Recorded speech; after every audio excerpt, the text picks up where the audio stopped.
Deuteronomy Chapter 25. When men have a dispute between them, they are to come to court so the judges may decide the case, acquitting the innocent and condemning the guilty. If the guilty man deserves to be beaten, the judge shall make him lie down and have him whipped in his presence with the number of lashes his crime deserves. But he must not give him more than 40 lashes.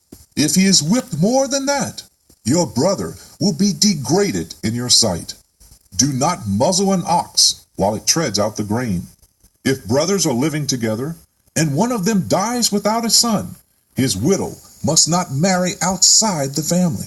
Her husband's brother must take her and marry her to perform the duty of a brother-in-law to her.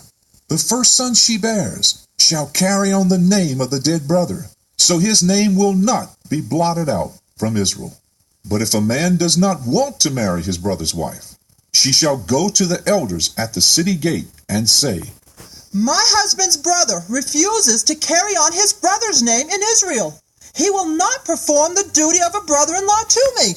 Then the elders of his city shall summon him and talk to him. If he stands firm and says, "I do not want to marry her," then his brother's widow shall go up to him in the presence of the elders, take off one of his sandals, spit in his face, and say, "This is what is done to the man who will not build up his brother's house." Then his name in Israel shall be called the house of him who had his sandal removed. If two men are fighting, and the wife of one of them comes to rescue her husband from the one attacking him, and she reaches out and seizes him by his genitals, you shall cut off her hand. Show her no pity. Do not have two differing weights in your bag, one light and one heavy. Do not have two differing measures in your house, one small and one large. You must have accurate and honest weights and measures, so your days may be long in the land Yahweh your Father is giving you.